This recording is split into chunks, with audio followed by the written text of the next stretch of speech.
Hello, everybody. It's Graham Cofe with another My Music. Hope you're all well wherever you are and whenever you are watching stroke listening to this on whatever platform. I do appreciate it very much indeed, as do all of the guests who come on today. I'm going to be speaking to the wonderful Rae Isla, but first we shall watch yet again or listen to the wonderful video from Analog Trash. Enjoy it. It's for your pleasure.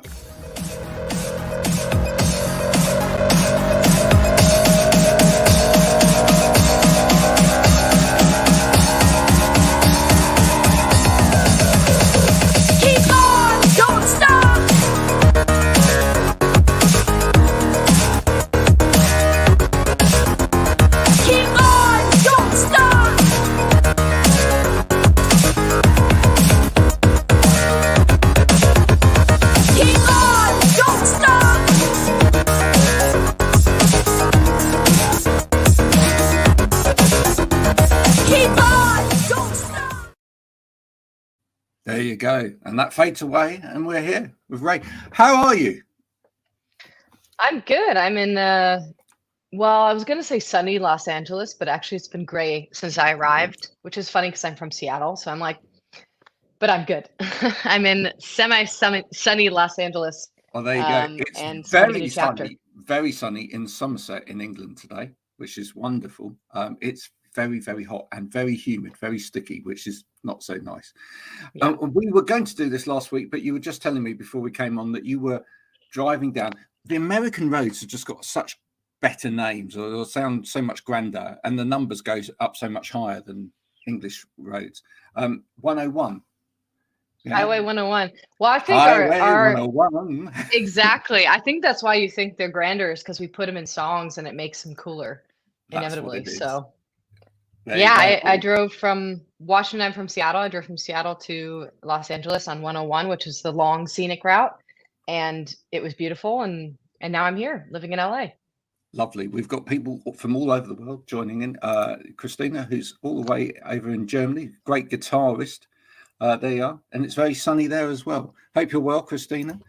Shredding it normally on all of her platforms, which is a wonderful thing to say. And she writes books as well. Outside of music, do you get involved in any of the other arts? Yeah, well, this isn't an art per se, but I'm actually pretty involved in the business side of music, with my own career, with other things too, working with universities and platforms to build music tools, which actually, you know what, that is an art, the art of business. I also love to cook. I love to style. I do styling for like photo shoots and videos. I do a lot of the creative side of my own music videos. And just when I find a collaborator, I'm like, what can we do together? And let's do it all, sort of thing. Well, let's just talk about that business side before we delve into the music first, because it's really important. Because you're one of the artists out there that are really behind new ways of getting music out to the public with NFTs. And we've had a few weeks back, we had Josh Savage on here. Do you know Josh? He's a good friend. We've kind of traveled the world together last year. There you go. Have you learned from each other with this? Is it a constant? Is it something where, you know, more artists do need to get together and talk about this stuff?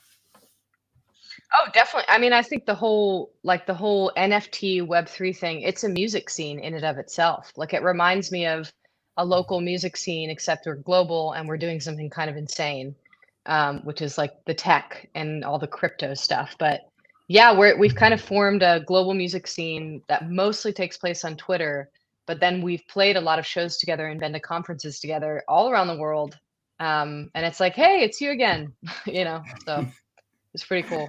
Well, it's just like that. Well, that happens in other businesses as well. You know, you start creating these kind of little communities or these little silos of people, etc. And you know, when I was in my previous role, you know, it's quite nice in a way. In that, I'm going to talk about the good side and the bad side of it. It's quite nice in a way in that there's a familiarity to it, and you go to an event or you go to something and you see all of the people that are in that scene, etc. The bit that's sometimes disappointing is trying to attract new people into that scene who are maybe pessimistic about what it is that you're doing, etc. Do you find that? I mean, yes and no. I more so on the no side because I'm a pretty optimistic person, and I've always liked to do things that, weren't popular, so to speak, like with how I treat my music career. I So don't I'm just care whether you like it or not. I well, no, I just trust that people, if you build it, they will come. And I think the way that Cool. I approach the whole thing, I'm not a tech person. I'm not a crypto maxi, as they call it. I'm not in it for a lot of the reasons that people perceive aspects of this whole movement. I'm in it for, creative and financial sovereignty as an artist, as a business person who runs my own career. And I think if you focus on the why and you focus on the music and you focus on really strong narratives, people are attracted to that. And the rest of it is just, it's not the why, it's the how. How do we go about Cool. participating in Yeah. this? You do need to learn some tech stuff, but like, just like you need to learn how to drive your car to get from Seattle to LA, Yeah. you just do it. Yeah. Do you believe then that the kind of narrative that a lot of young people are being fed about how to distribute music and the music business is wrong? Well, again, I'm not a maxi, there's no right or wrong, but I think the current distribution models available to us are systemically broken for the most part, um, especially for the simple fact that you do the work, you may even be really good at doing the work and making the music and all these things, and you go about following those distribution channels, and yet you still don't get paid anything. And that's objectively wrong. I mean, name another industry where you do the work and you do it well and you do it right and you don't get paid. It's kind of absurd. So I do think, yeah, I think that's why I'm attracted to Web3 and NFTs because I've been hitting my head against the wall and like I know the music industry and I think my music is great. And so I feel like all the things are being done right, but the system wasn't working for me. So now I have the same knowledge and the same music in a new system or a system that's being built and it's working really well. So obviously it wasn't my music, it was the system I was operating in. And I think whether you dive into NFTs or Web3 or you try something else, I think you have to do that or you may stop believing in yourself. And I think that would be a travesty. I've seen a lot of musicians give up because they're operating in a system that was never built for them anyway. Yeah, no, totally agree with that. I want to talk about your website quickly before we move on because Okay. your website is lovely. Thank you. Yeah, I think so.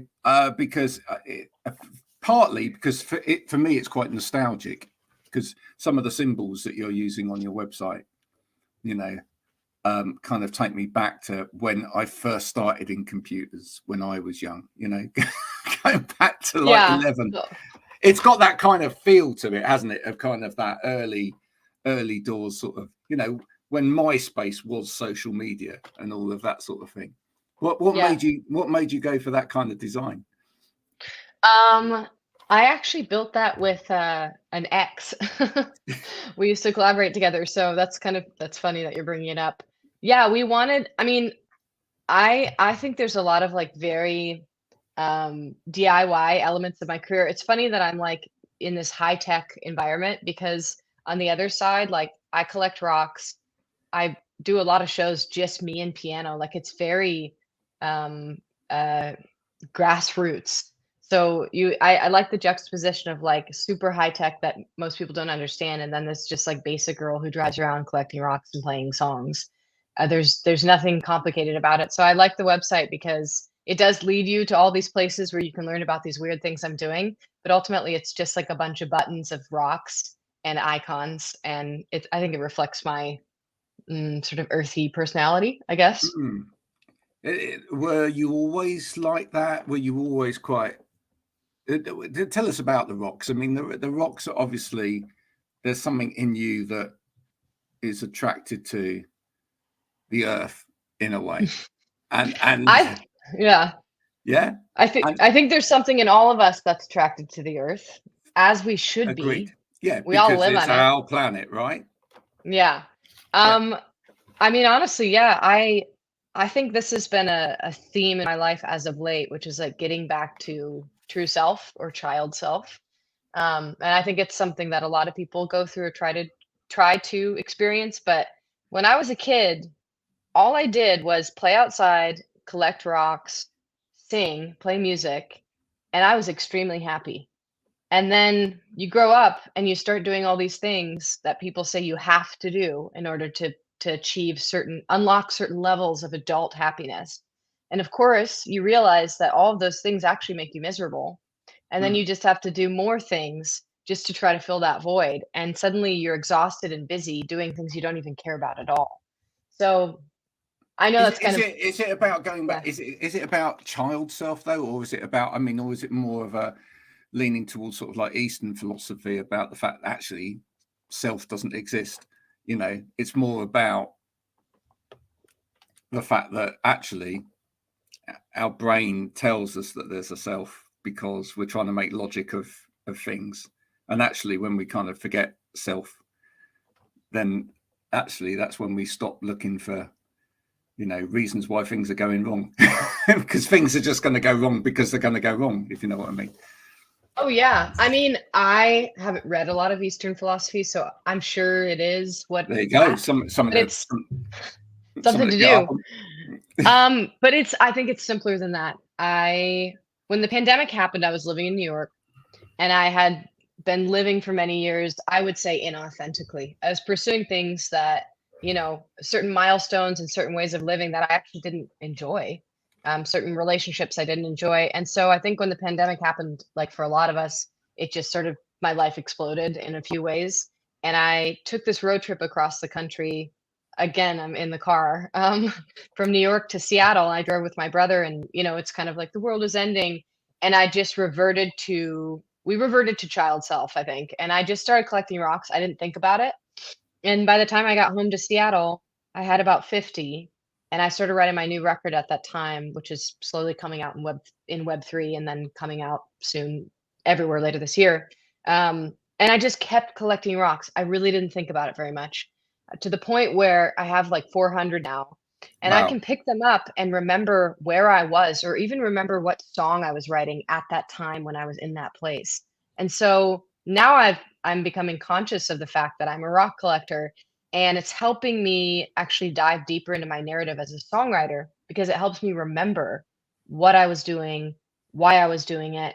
And it's interesting. Now I'm finding more intentional layers of connection between like the songs and the rocks. For example, rocks hold the memories of the earth, literally, geographic or geologically, excuse me. And my songs hold the memories of my life, and songs in general can hold the memories of where society is at in a certain time. So I'm looking at these two very simple things that I've always enjoyed since I was a kid. And I'm like, this is really all I need to tell my story and to exist and be happy. Um, That's really so it started, interesting, though, what you were yeah. saying, because so listening to you talking about that, that's why it's important to, at some point, actually physically release this music, I'm guessing, because as I've had a Definitely. conversation with several people on this program recently, the one thing about buying music and physically buying music, especially when you go and buy it from a record store or Hmm. a physical place as well, is that for all of us that grew up with that, as opposed to talking to the little black dot in the corner of the room, is that actually builds those memories more, because you know, as I've said to people, you ended up somewhere and you walked into a record shop because you were there. Mm. And then it's like, well, I was in this place because of this, and then I went there, and then I met these people, and then these people introduced me to this, and then I listened to that, and then that was what I listened to at that time while I was with that person. And all of that Yes.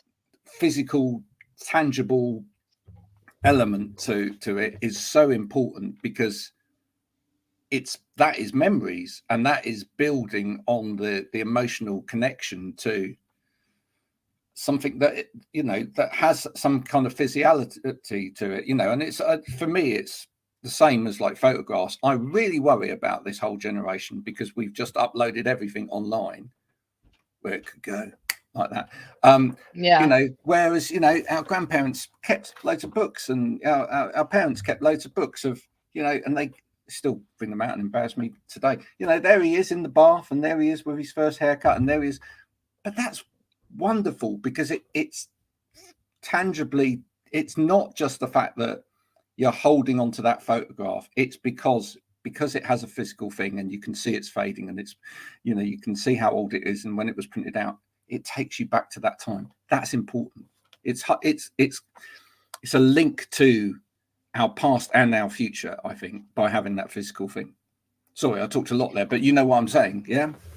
No, I agree. And it's funny because I do exist for the most part, at least right now, in a very digital and technical scene. But I think, I mean, I honestly think the original intention of the internet and all of these tools that we built was to have more time to be alive in the world, right? But that didn't happen because the people who built all of the tools that we use realized, wait a second, the more we keep them using the tools, the more money we make. So that's actually, and this is a switch I had to flip because I didn't understand it until I understood it, right?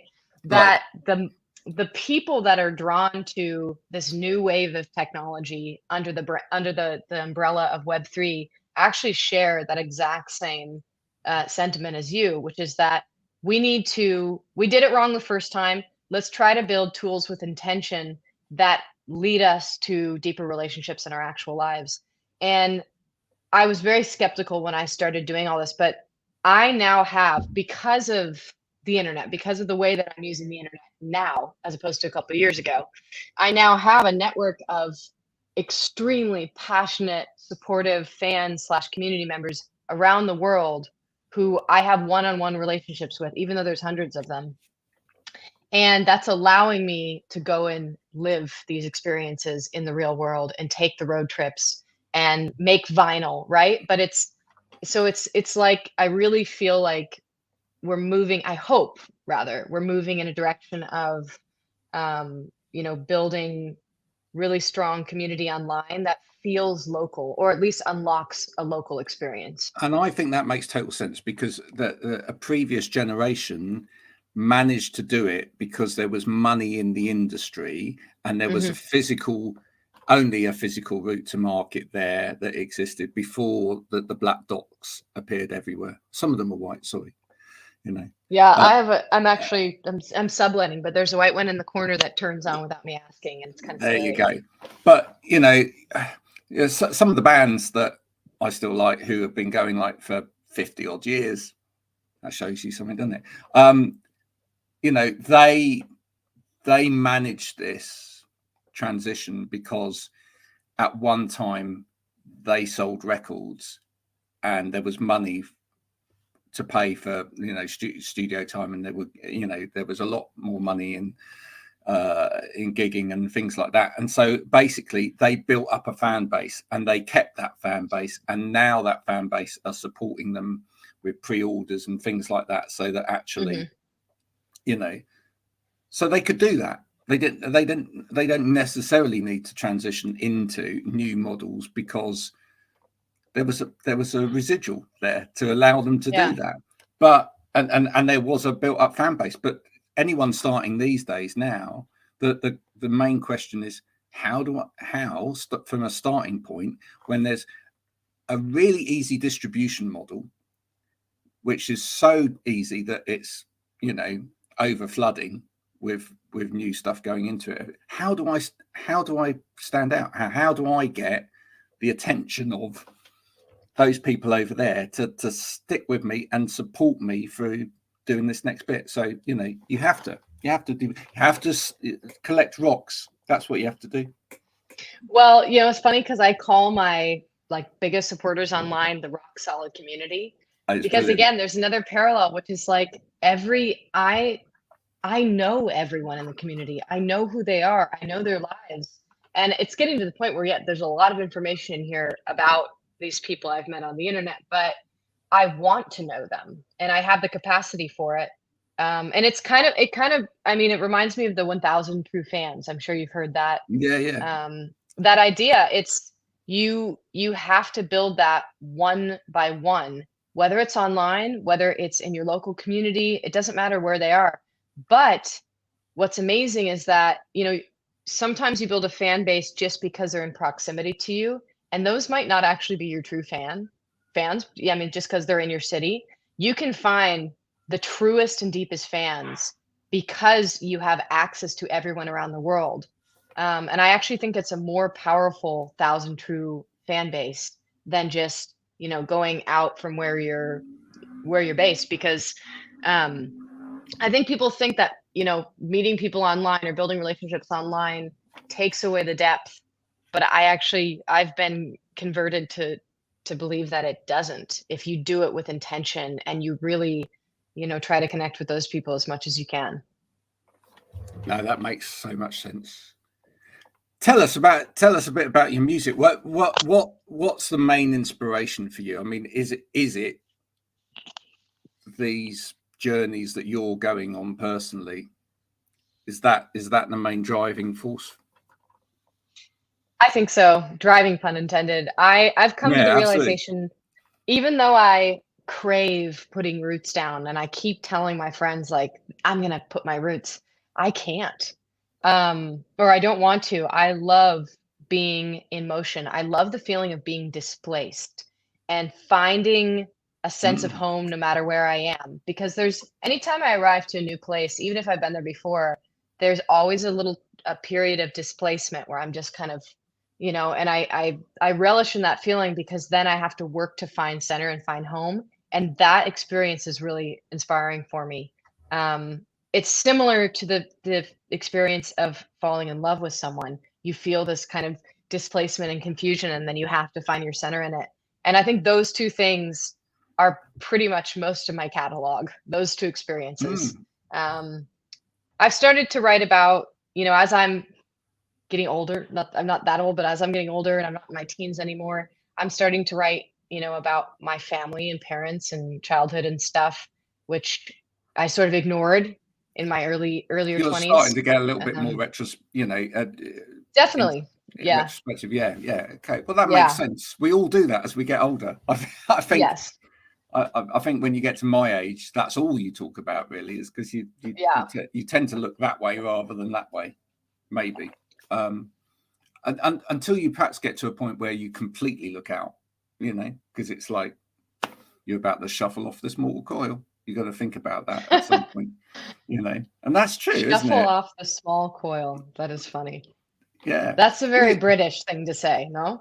Yeah, it is. Yeah, it's very Monty Python. But if you look at it from through artists over the years, that I think those that have done life's journey and then knew that they were getting towards the end. I mean, look at Bowie's last album that he produced. That he knew where he was going. He knew this was the end of his life. That was an album looking at death. There's a point where you turn around and you go, right, that's the future is the next life or whatever's after. So yeah, it's good. I want to know, have you ever been to the UK? Oh, here we go, dog.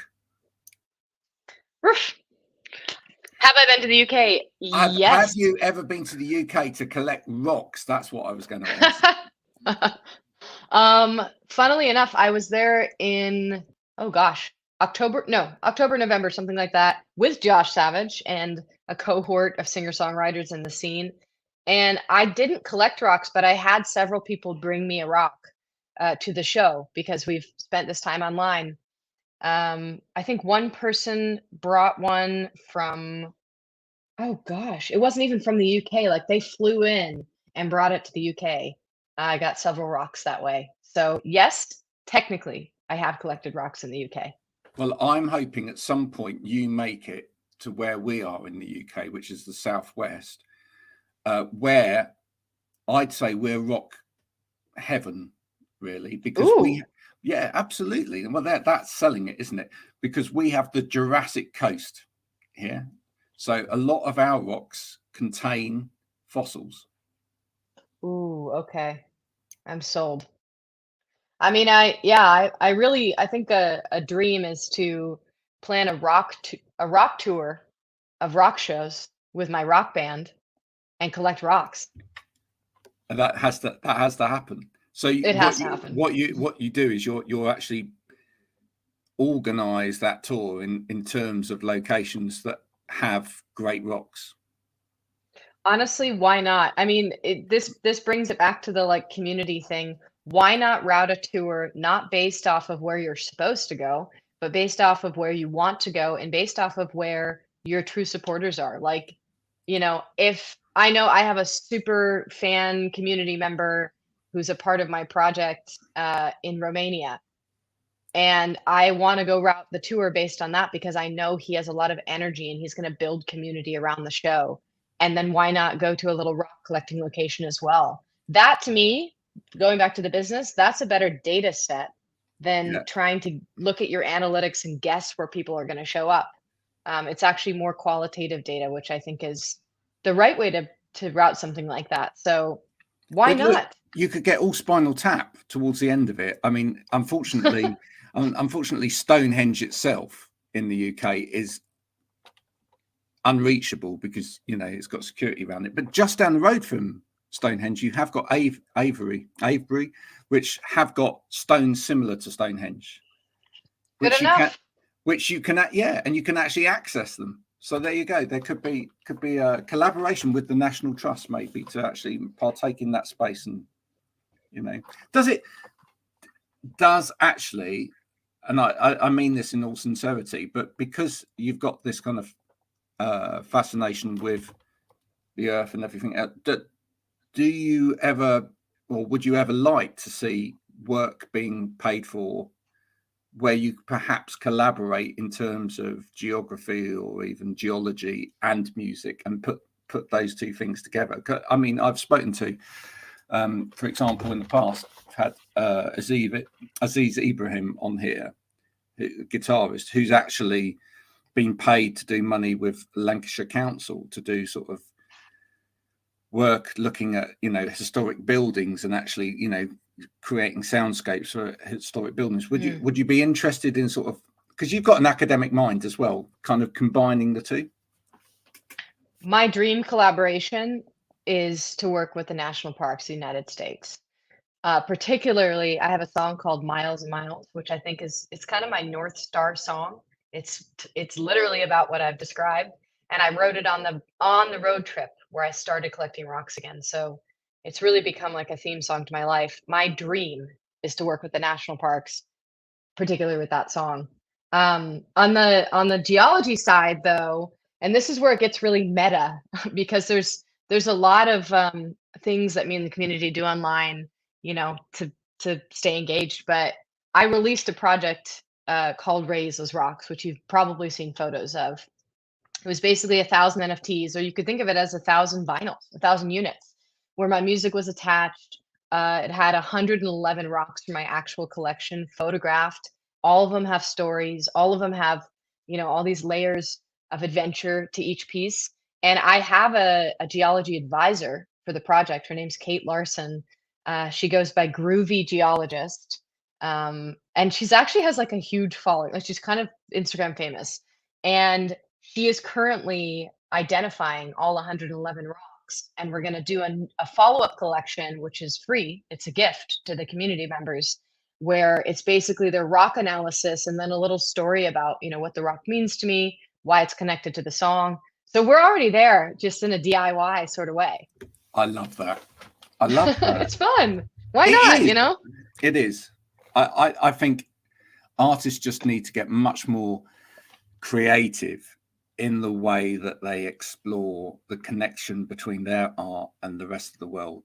I think, and that in that, the way that they deliver that art into the world as well. The more you're people that make music, the creative people, one of the things that frustrates me sometimes is when creative people go, oh, I can't think of a way of delivering it. Be creative about how you're delivering it, not just what you're creating, but how you're delivering it as well, because the world wants that kind of creativity. They want to see something different. Yeah, it's ultimately like you do have to get good at marketing and selling, but what you're really selling, you're not selling, it's not transactional. You're selling your narrative and your story, and it behooves you to get as deep into that story as possible, because it's your story. Nobody else can tell it. So the more layers you can add to it and the more sort of connections you can make it to other aspects of your life, the better and the happier you'll be. I do feel like we got to cut musicians some slack, only because, and I've had to do this myself too.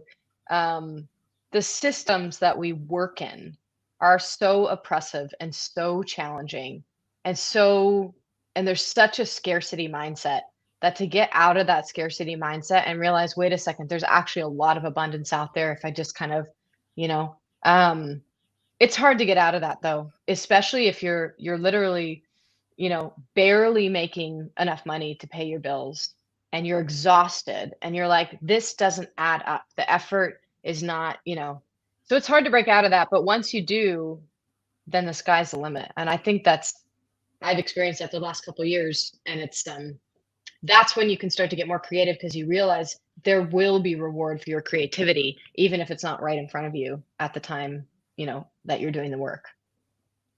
Right, you've been a fascinating person to talk to. I hope you've enjoyed the conversation today. I have. Good. This is proper journalism, folks. This is not asking an artist what their favorite biscuit is. If you want that, you can go to any other radio station and get that, because that exists in proliferation everywhere else. Folks, please do check out Rae's music. We will put the links to all of that, including her fabulous website, where you can go and explore the graphics that have been created after this. I'm slowly losing my voice again, which I don't know why. But if you've enjoyed this has been my music. If you haven't, it's been Cookery Hour on BBC Two. Do share this with your friends, everybody. And remember, it's all about the music. So, if you've got friends that like music out there, do share it so that people can listen to something different out there, rather than the curation that we all get given every single day on national radio, or the little black dot or other colours available in the corner. Until next time, this has been myself and Rae Isla talking music. Bye for now.